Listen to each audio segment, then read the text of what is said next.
Now, moving on to our next story. During a meeting with his Afghan counterpart, US President Joe Biden emphasized that Afghans would have to decide their future. Now, Biden promised continued support for the country, even though the US and NATO troops are set to finish their withdrawal on the 11th of September. Here's a report by WION correspondent Susan Tehrani. U.S. President Joe Biden's message was clear when he met his Afghan counterpart Ashraf Ghani at the White House on Friday, along with Abdullah, chair of Afghanistan's High Council for National Reconciliation. American troops were leaving.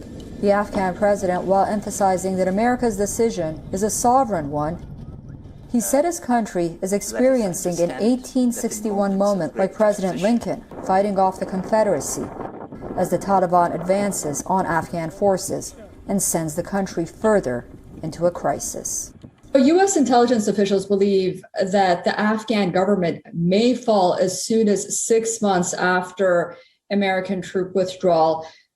What are the challenges that lie ahead? First and foremost is the viability of the Afghan National Security Forces and their ability to stem the momentum that we're clearly seeing in many parts of the country, and the degree to which they're able to repel what we're seeing is an increasingly assertive Taliban plan. The other thing here to keep in mind, too, is that more broadly speaking is the political question in terms of the Afghan government and how cohesive it will remain in the face of this oncoming pressure. President Biden pledged $266 million in humanitarian assistance and $3.3 billion in security assistance. For the Afghan leadership, this meeting was crucial to demonstrate that the government still has the financial backing from the West, even without a U.S. military presence. The Taliban have made significant territorial gains since President Biden announced the withdrawal plan in May, and have often been met with a demoralized Afghan military force. Despite the fact that there seems to be a grim overview on what will happen in Afghanistan if U.S. and allied troops leave at this point, why do you think the U.S. is so adamant in withdrawing its forces, its limited amount of forces?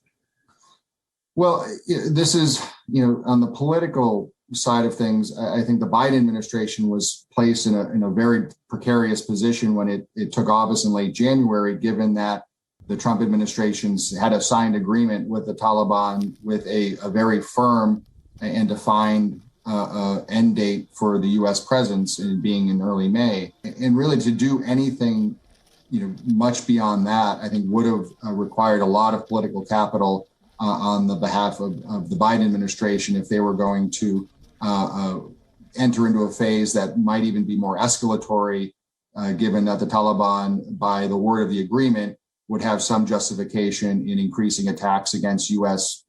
personnel and interests within Afghanistan.